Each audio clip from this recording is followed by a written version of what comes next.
नमस्कार मित्रों, मैं सुखलाल आपका स्वागत करता हूं the rich man in Babylon के 6 चैप्टर में।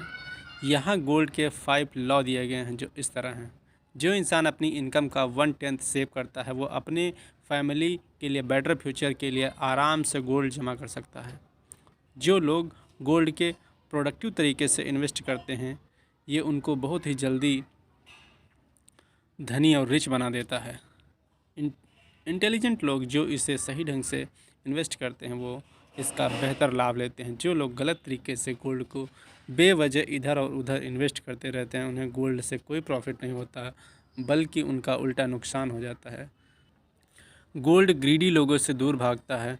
जो इसे प्रोडक्टिव तरीके से यूज करते हैं उनके पास आसानी से आता है। तो इस चैप्टर में इतना ही।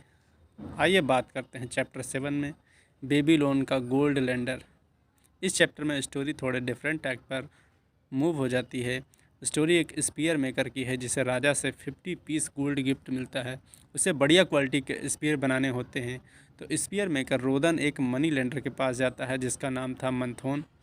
रोदन मंथोन से मिलिट्री एडवांस लेना चाहता है क्योंकि उसे इस बारे में कोई ख़ास आइडिया नहीं था, और साथ ही उसने ये भी बताया कि उसकी बड़ी बहन अपने हस्बैंड आरामान के लिए कुछ पैसे चाहती है जिससे कि वो एक मर्चेंट बन सके।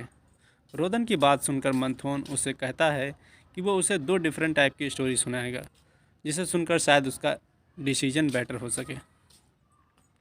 अपने फ्रेंड की हेल्प करना आम बात है, लेकिन अगर आप हेल्प कर रहे हैं तो कुछ इस तरीके से करें कि वो आपके दोस्त को एहसान ना लगे और तुम्हारे खुद पर भी उसका भार ना पड़े। जैसे एग्जांपल लेते हैं, मंथोन एक फार्मर की स्टोरी सुनाता है जिसे एनिमल की लैंग्वेज आती थी। एक दिन शाम के वक्त वो फार्मर अपने स्टेबल के सामने से गुजर रहा था तो उसने बैल को गधे से बोलते हुए सुना कि मेरा काम तुम्हारे काम से बहुत मुश्किल है क्योंकि मुझे पूरा खेत जोतना पड़ता है जबकि तुम सिर्फ फार्मर को अपनी सवारी कराते हो। बैल की बात सुनकर गधे ने कहा, मैं तुमको एक सलाह देता हूँ कि तुम कल बीमार होने की एक्टिंग करना और किसान तुमको नहीं ले जाएगा।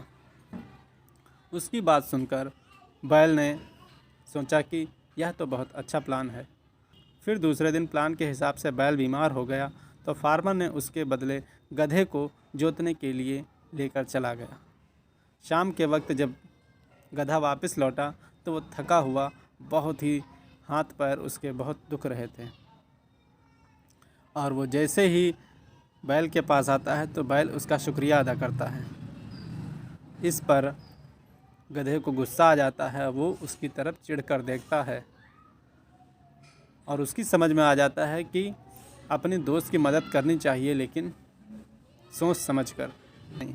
ये बैल और गधे की फ्रेंडशिप की स्टोरी थी जो मंथोन ने रोदन को सुनाई। अब दूसरी स्टोरी इस तरीके से। एक बार मंथोन ने रोदन से पूछा कि क्या इसे ट्रू सेंस में लोन माना जाएगा अगर लोन लेने वाला इंसान उसे रीपे ना कर सके। मंथोन ने खुद ही अपने सवाल का जवाब भी दिया। उसने कहा कि 3 टाइप के बोरोवर होते हैं। फर्स्ट टाइप के वो होते हैं जो अपनी कैपेसिटी से ज़्यादा लोन लेते हैं। सेकंड टाइप के वो होते हैं जो अपनी कैपेसिटी के हिसाब से लोन बोरो करते हैं और रिटर्न भी आराम से कर देते हैं। थर्ड टाइप के वो होते हैं जिनके पास ना कोई प्रॉपर्टी होती है और ना ही किसी प्रकार की पक्की इनकम। ये लोग लोन तो लेते हैं मगर कभी रिटर्न नहीं कर पाते। तो इन थर्ड टाइप के लोगों को कभी लोन देना नहीं चाहिए। इससे रिलेटेड कुछ और शॉर्ट स्टोरी भी हैं, जैसे कि एक औरत थी जिसने अपने बेटे को मर्चेंट बनने के लिए पैसे उधार लिए। उसने अपने गहने गिरवी रखने के लिए दिए तो मंथोन उसे मना नहीं कर पाया।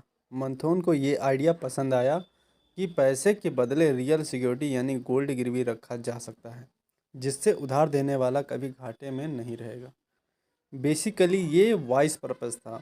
मोरल ऑफ द स्टोरी ये है कि आप एक्स्ट्रा इनकम के लिए लोगों को लोन प्रोवाइड कर सकते हैं मगर किसी को उधार देने से पहले ये श्योर कर लेना होगा कि लोन लेने वाला आपके पैसे लौटा पाएगा या नहीं। अगर आपके पैसे फंस गए तो इससे आपको बड़ा लॉस हो सकता है। इसलिए बेटर होगा कि थोड़ा अलर्ट हो जाएं ताकि बाद में पछताना ना पड़े। हमेशा अपनी सिक्योरिटी का ध्यान पहले रखें। इन दोनों स्टोरी से हमें पहली सीख ये मिली कि दूसरों का बोझा अपने सर न ढोएं। और दूसरी सीख ये कि अपनी इनकम इंक्रीज़ करने के लिए लोन पर पैसे देना बढ़िया आइडिया है, लेकिन पॉइंटलेस लेजर यानी बेमलेस के लिए पैसे उधार देने से आपका लॉस हो सकता है। तो इस चैप्टर में इतना ही, मिलते हैं नेक्स्ट चैप्टर में। हमारे चैनल को लाइक करें, सब्सक्राइब करें, शेयर करें। धन्यवाद।